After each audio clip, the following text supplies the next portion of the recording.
You're watching Forget Being Cool. Hi, Jeff. We watched an impactful film. Impactful film.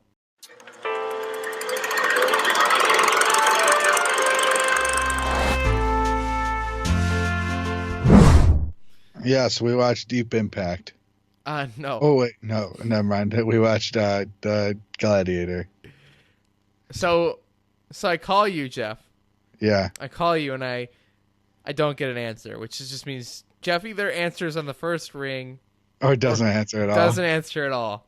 And I was calling to ask you whether I should watch the extended edition or the standard edition, because when I purchased this movie, yes, purchased this movie, you're hearing me right, for $9.99 on iTunes, gave me the option of watching the extended edition, Googled it, no opinions. The internet seems to have no opinion of what version you should watch of this movie. And you didn't answer. So I go, all right, how much longer is the extended edition? Oh, it's 20 minutes. God, that's 20 minutes I wish I could have gotten back, and I don't even know what 20 minutes it was. What? This was the most boring, meaningless movie I've ever watched in my life. Oh my gosh, dude. I hate this time period. I hate this genre, this era of a film. And by film I mean like the swords and the warriors, all this crap. I hate it. I hate it every time. I knew I was gonna hate it going in. I was so bored. I was bored to tears. Rachel basically got up and left the room. You make me sad, Dave. She tuned out about 3 minutes in, is what she said. She didn't care. I didn't care. I barely understand. I guess I understand what happened, but... You make me really sad, Dave. I'll tell you this. At about the 45-minute mark, when he gets sold into slavery with the gladiators, like, actually there, I was like, this is where the movie should have started, because now I'm remotely interested in what's happening. Yeah, but you don't know where he came from if it started there. But see, that's the problem, Jeff. I didn't care.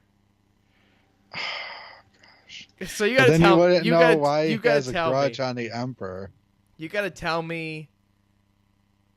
Tell me what you like about this movie, because I have nothing else to say other than that I was bored. Well, ancient times is one of my favorite times in world history. I love reading up on it. Right? Okay. I love reading up on it. I took classes on it. I took classes on conflicts and stuff like that. I love ancient Rome, Dave. It's one of my favorite time periods in American. No. In world history. Okay. So you think this is an accurate representation of the time period? That's different. Okay. I don't think. They don't strive to make. They made the Colosseum accurate as to what it consisted of underneath it. They made the Olympic Colosseum right now. No, they made the Roman Colosseum like pretty accurate as to what it should have been. Okay. They did a pretty good job on that. Do you think the time period, like the way that the politics of the world worked, was close? I mean, I understand. Yeah. I understand that this is a movie for those who are fans of this era in time, and I know that it's a movie, therefore it's not meant to be perfectly historical. I think that gladiator battles are cool. I think that the Roman Empire is kind of cool. But, like, I don't want to see it on a screen. Like, I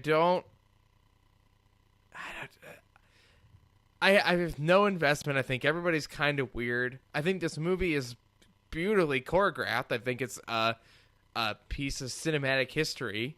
Did you like the battles where it was fighting all the different people in the arena? I like the battles, but I thought to myself, do I like this battle because it's Gladiator, or do I like this battle because it's a battle? And if I like it just because it's a battle, I don't understand what's different about the... I know everybody's going to freak out when I say this.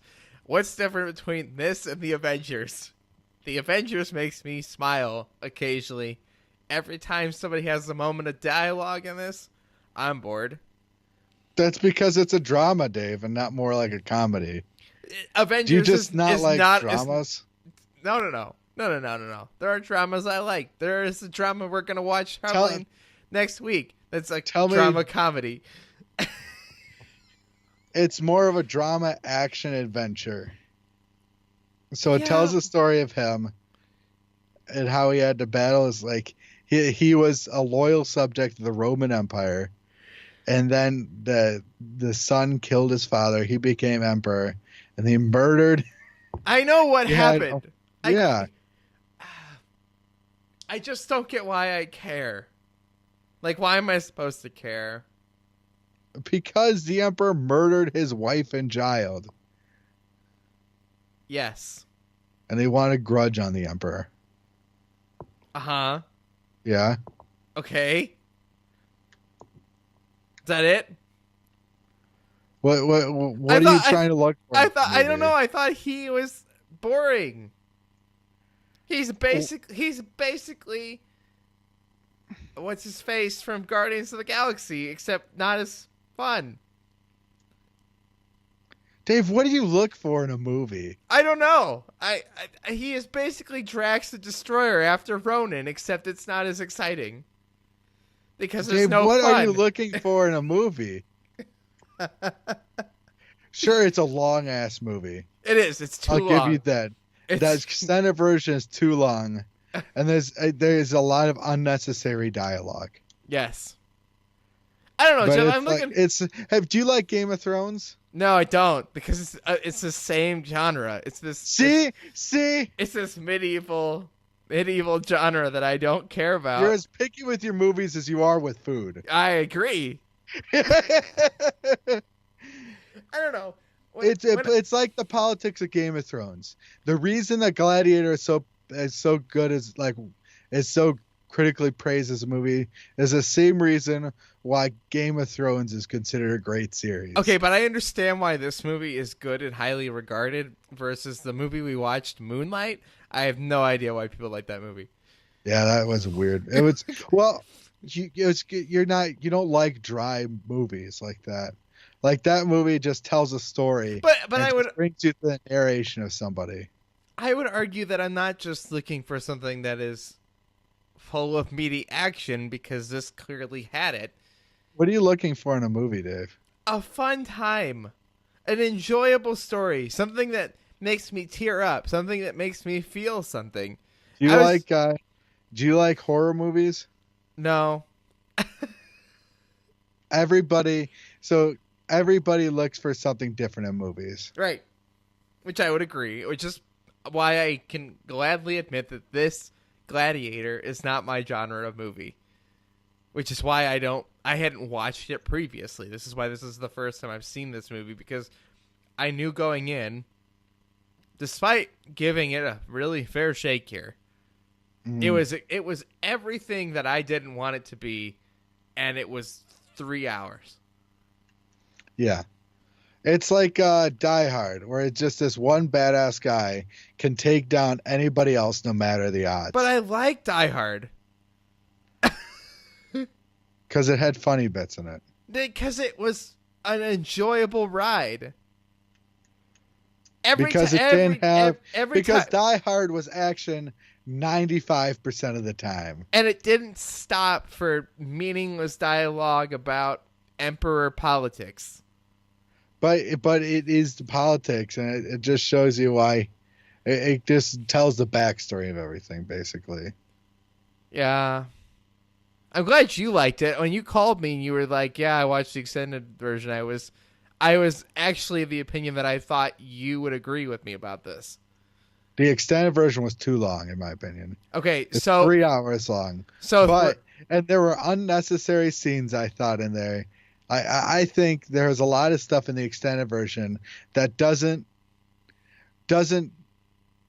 what do you call it? Doesn't have smooth transitions in scene over scene. The reason there's a theatrical version and extended version. The theatrical version is meant to make it look more seamless and everything.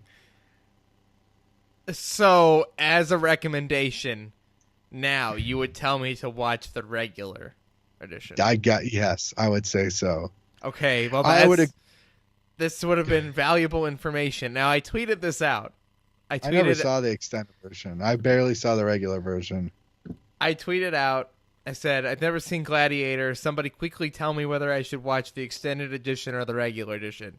Grouchy Surge, our favorite listener, responded with, neither version is worth watching. Wow. So, I just feel a little justified in my opinion here. But he gave me that information about 2 hours into the movie. So thanks a lot. Too late. So this movie actually had a big impact with how much it grossed.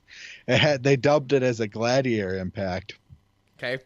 It's responsible for an increased interest in Roman and classical history in the United States. So because of this movie, they adopted a lot more classical history stuff and everything else in the United States, like a lot of Arthur and Knights of the Round Table, a lot of Roman stuff, and a lot of other stuff throughout American. Just while we're on that, just for a second here. I know this movie might be out by the time this episode of this show airs, but that new King Arthur movie, have you seen the trailer for this? Yes, The Boy Who Would Be King. Yeah, The Boy Who Would Be King. That looks awful. Looks absolutely terrible. I actually want to see that. Oh God, of course you do, because this is a history that. Because the way I look at it, it's either going to be terrible or it's going to be awesome, and either way, it's going to be a roller coaster. I actually saw it, and let me tell you, I love Arthurian legend. I love history in general. I know Arthurian you do. legend is awesome. I'll tell you what my favorite subject in history was. It was when Floyd McDevitt, shout out to Floyd McDevitt, would spend the last quarter of every year going over science fiction as a history class. As what? Yeah, he would teach science fiction like it was history.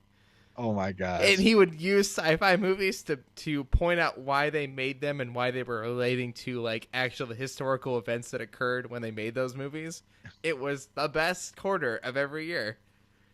So this is considered a historical epic, and it inspired films such as Troy. You probably haven't seen that. The Alamo. I've never seen that. King Arthur. Alexander 300. So this was the 300 was inspired, came from the increase. I've seen 300, and I think 300 is the bar that I set this genre aside. Like I go, yeah, I didn't like 300 either. It's okay. So if you don't like 300, you're not gonna like Gladiator, right? And that's why I knew what it was gonna be. So watch the standard edition, Jeff. I think there's a lot going on for this movie for those who enjoyed this history, right? Like the people who love this genre will get a lot out of this movie. But if you love history and like Roman and gladiator fighting in general, this is an awesome movie. Candace didn't like it much. This is an awesome movie. It's not as historically accurate as it could be. Those main people, except for the gladiator, they all existed in real life and history. Right. And they all, like, the person who was killed, the emperor killed at the end, he was definitely like a real person who actually fought in the arena for fun, but he didn't die in arena in history. So they tweaked some stuff. And I realized, I knew my history enough to realize that these were real historical figures, most of them. But it's like the Assassin's Creed of like history, to where they get all the set pieces right. They get all what everything looks like right. They just don't get the history exactly right. Right. It's an alternate parallel dimension, like Spider-Man. It's Spider-Verse. And I've played every Assassin's Creed. Anyway, so Jeff, there you go. I'm glad you enjoyed it. I can't wait to tell you what our movie is for next week, but I can't tell them. But it's our wonderful friend Greeny picked this movie secretly. He doesn't even know he picked it. Guys. I hope it's The Shawshank Redemption. Although I think he picked this. Greeny picked this. I forget who picked the next movie. Okay. But anyway, thanks for making me watch Gladiator. That's 3 hours I'll never get back. And Hey, but Dave. Yeah. Think what else would you have done in those 3 hours? watch 2 other very good 1 hour and a half movies. Thanks for watching, guys, and we'll see you next week for another episode of The Film Impact. I'm Dave Moore. That's Jeff Daly. I'm Jeff Daly. That's Dave Moore. Links in the description for everything you need. For more great discussions, hit that subscribe button or visit forgetbeingcool.com.